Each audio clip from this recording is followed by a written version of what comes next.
Good afternoon, Bayview Mackinac race fans. I'm Dobbs Davis giving you the Sunday afternoon report for the 101st edition of this great race.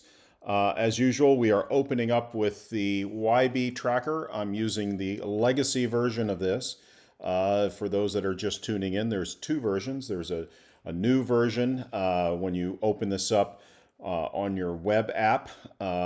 And a legacy version. I like the legacy version because I think it has a few more features. So one thing we're seeing here at 4:30 in the afternoon in the East Coast is our race leaders getting close to the finish line. They never stopped. They actually got a little bit light up here in this part of the race course on the Cove Island course, 259 miles. As we've seen, they had a great conditions last night, pretty steady conditions this morning. Looking at their tracks for the leaders, you can see they're more or less straight lines pushing through. They got through when the wind was more favorable, let's say, to allow them to fetch on this leg, whereas the slower boats had to sag. It looks like the wind shifted to the west, so they're going upwind, beating upwind here. So their rate of progress is a little slower, and we may see that translate into overall results when the final ratings and handicaps are applied. But nonetheless, for now, I think the story on this course is the cat fight that's happening here, I'm sure, between these three boats. So Natalie J, one of them just tacked. Natalie J and Bob Hughes and Heartbreaker, and then Mockingbird. These three are just in a full-on fight. I'm sure they've been at it for this entire race. Those crews are completely laser focused right now, and they have been for the last, how long have they been at it? Let's see. So they started yesterday afternoon. So certainly over 24 hours, probably 28 hours. They've been at it and full on. So this is competitiveness at its finest. It would surprise me if anybody got any sleep. Maybe the helmsman got a little bit of rest, but the teams are fully focused now, trimming the boats and getting the most out of them. At 8.9 knots and tacking upwind, that tells me that there's a fair amount of breeze velocity here. So we'll turn that on. And we're in the green zone. Remember, the scale is down at the bottom of your screen here. Green is, 15 knots of wind-ish. And that's certainly enough to get these boats going upwind at close to 9 knots. That's more than enough power to push them forward. One of the things I was noticing about the teams on this course a little earlier is a few that had gotten out here started to get slow. One thing I'm noticing about the tracks of these teams here in particular, but also some other really good teams, local-based teams, is that they stuck to the shoreline, and there had to be a reason for that, and that got borne out when you go back in time a little bit here and see the rate of progress. So some of those that were out here, for example, Hooligan is not a local based boat. They race that boat actually all over the East Coast. They're in this for the Ultramac, which is a race that is 10 boats are actually entered in that race. They are on the Cove Island course. They will actually sail through the finish line at Mackinac Island and keep going. Their goal is to get all the way to Chicago, so 548 miles for them. But one of the things they didn't do, I notice, in being out here is miss out on the little greater velocity for their rivals. So this, I think, helps explain some of this gap that you see between these TP52s and the Hooligan. Other teams that were in here doing well. Denali 3, that's Bill McKinley's local base boat. That's a Care 46 Plus, quite fast and very well sailed. Excuse me. They too are up in here against the shore. not doing blazing fast at this point in time. This was about an hour ago, but a little faster than those that were outside. The other one to note here is Illuminati. This is actually chartered Andrew 70. Sandy Burns Sandy Burris is intended to race their boat, which is quite a large boat, X magnitude 80. And they had some rig problems in the race last year that didn't get resolved in time for them to redeploy that boat on this race. So they all jumped aboard this Andrew 70, and they're doing pretty well as well. I think again, local knowledge and knowing this course maybe has favored those that stuck into the shore. So we'll scroll forward. The rest of that class coming up. There are again a few that are choosing to be out here, but the danger of that lies right here. So that light air patch that we've been seeing in the forecast, certainly today, has probably affected a few. I didn't think there'd be anybody sagging this far south, but these guys on No Surprise J111 have done that. And we'll just see if that's going to work out okay for them when their class gets further up the track. I think I'm going to switch over to the shore course, however. So I want to tell a couple stories here because I think this one is actually quite interesting. This fleet as well is converging fast. What I've done is turn off all but one of the classes on this course. In fact, you know what? Why don't I do this? I'll turn them all back on. So, and we'll also turn on the trails. There we go. So it's kind of interesting. Since I did my last analysis show this morning, 7 a.m., the fleet was somewhere in here. Nice straight tracks, probably very steady breeze, reaching conditions. So no reason to deviate from that. I kind of predicted that those conditions might hold, and therefore that we'd see straight lines going up the run line toward the finish. However, what's interesting is I'm seeing some deviation from that. So one of the reasons, of course, could be something like light air. So here at 10 o'clock this morning, everything looks great. And then what happens? Start to see some slowing down, some boats that are doing kind of funny things. And if you put your cursor over them, you'll see, those guys are going okay, but certainly some behavior here that indicates they've hit light air. They're going quite slow. They're either tacking to get out of the way or try to find some breeze. Meanwhile, the leaders out here continued to extend. What I'm more curious about, though, is what happened somewhere around here. So this is where I'm going to turn the whole fleet off and just focus on Class K. These are the faster of the cruiser racers along the shore course. And it's interesting because you'd think these guys would kind of follow each other. They're in similar conditions, and yet here's a couple of outliers. La Rive is an Arcona 380, a fairly modern cruiser racer. They're going along just fine. Rachel O'Byrne's boat is here at 6.5 knots here, but further out here, Privateer. John Demmer's boat. This is a masthead Trip 40, certainly not a new design, but I'm struggling to find why they justify going this far out on the race course when these guys are kind of making straight lines for the objective, which is over here, and therefore sailing less distance. So it made me think a little bit about, well, I wonder if they're, they have something in their sail plans or some optimization. They know something the others don't. Because certainly, going forward a bit to, this was, 10:30, 11 o'clock today.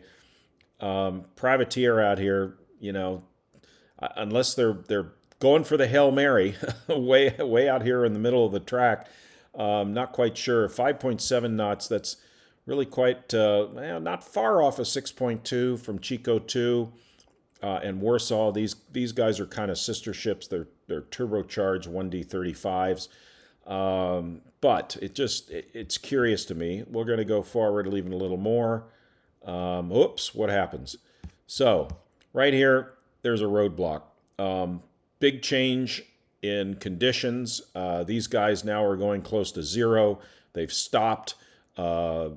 Usually this indicates not just a wall of no wind, but usually some significant shift. Maybe these guys thought about that and they thought, well, if we go along the shore, we're prone to something happening. If we stay out in the middle of the lake, we're safe. And at this very same point of time, the privateer guys are going 6 knots and these guys are going 0. So maybe that kind of was a bold move. And if you look at this green boat up here, they're still going. So maybe this is, again, the end around, the Hail Mary. But then they kind of hit the wall as well, start going slow, 3 knots, starts changing direction. So whatever happened in this wind shift then got kind of transmitted throughout everybody. Now is where we are here at 4:30 in the afternoon. Little bit of a change. The privateer guys now up here.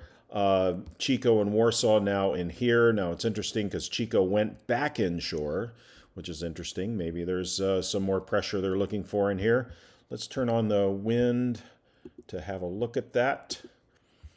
Yeah, based on this and the graphics and the resolution we have, we're not seeing any huge difference in wind speed. The telling point here is boat speed. So privateer, 7.2 knots. It's pretty good for that boat going upwind. These guys are now almost back up to speed, about the same speeds. But look at all this extra distance these guys made in order to avoid whatever happened here. They did hit the wall right there. They did look in here. But and then the second thought I had was what happens in corrected time? Because now these guys are thinking, all right, how much time in rating and rated speed do I owe these guys? So I did a little calculation. First of all, I want to refer everybody to this. This is on the event website. You look. This is called the scratch sheet. This gives you a list of all the boats in the class, but what you look for over here in the right column are what their ratings are. And these ratings are coefficients that are multiplied by elapsed time to get corrected time. So the lower the numbers, the slower the boat. And that all equalizes because the faster boats have higher numbers. Higher numbers times faster elapsed times may, again, in all fairness, may equate to having a lower rating against a longer elapsed time. So the math tends to work itself out ideally. Now, so we look at Chico 2. When you click on this, what happens is another window pops up. I'm going to drag it across, and that window is a link to the certificate for Chico 2, and this tells you a lot of information if you know what to look for.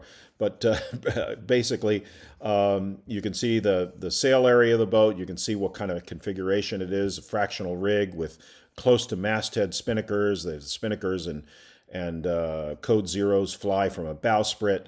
The certificate itself gives sail areas that are in here. Crew weight, these are all drivers of what the rating would be. It gives you the displacement of the boat.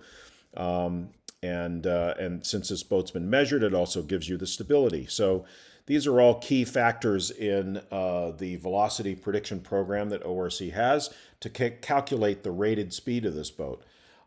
There's another factor, which we won't have time to discuss in this show, but I will in the next show or two, is discuss how that translates to rating here in the on the shore course. It is a different rating and course model than the Cove Island course, but just wanted to give you that little window. And then now taking this across to something else, I took these 4 boats. So on the tracker, we're going to look at this boat, Privateer, Warsaw, Chico, and then the boat that according to the YB tracker and its leaderboard, this is the boat that's actually winning the class in corrected time.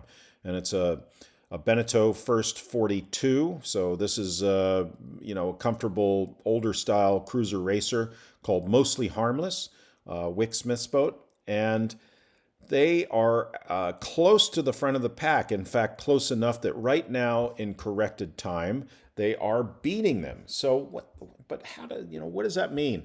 It turns out that when you can actually create your own scratch sheet, and we've got the tools to do this on the ORC website, where the boats are chosen in the fleet you want to look at, and you can select what their ratings are based on the course model. So for the shore course, these are what these boats rate. This is a matrix of values for ratings versus their elapsed time.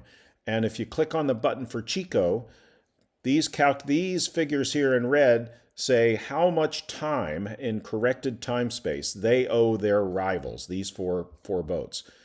This turns out to be an edited, I'm going to see if I can get in there and do that editing. Yeah, you can edit the time. So 24 hours is 1,440 minutes. So in 24 hours of this race, or I'll tell you what, let's give it a little more. So let's say it's close to about the race time now, the elapsed time they've been on the course in this column. So here's the time in here's the time in seconds, and then here's the time expressed in minutes in the lower figure. So Chico, over this time of the race, owes Warsaw 15 minutes and 45 seconds, which means if the race were to end right now, and if Warsaw were within 15 minutes of Chico, they would be beating them. Same, but look at this for Privateer, 1 hour and 37 minutes. They rate quite a bit slower. Or this one here, Mostly Harmless, 3 hours and 13 seconds. Sorry, 3 hours and 13 minutes. And I don't know, but I look at this and I think, that distance there. Oh, and the scale, by the way, is down here in the lower left corner of these tracker viewers, and that's 5 miles right there. So when you look at Mostly Harmless and you look at their speed and you look at that distance, I don't think there's there's that amount of time there. So this means that something's got to happen for these guys to be able to jump out ahead by that margin to defeat Mostly Harmless in corrected time. So this is what it's going to come down to in the next several hours of this race. Are these guys kind of looking at their watches, doing the calculations, and thinking about, all right, we know where we are in absolute time, where are we in corrected time, and how are we doing? And they can't affect these guys. They're going to have to sail the race they have, but this is where this is another part of the sort of tactical thinking that'll come into every team out here in every class as they make their final approaches into Mackinac Island. So I wanted to close with that thought and thank you all for joining us. These broadcasts that I'm doing and this race analysis are brought to you by National Fleet Services and VanTol and Vitelli Insurance Group. We certainly want to thank them. So hang in with us. I'm going to try to do another show tonight as boats finish in and then pick it up again tomorrow. So once again, thanks for joining us. This is Dobbs Davis.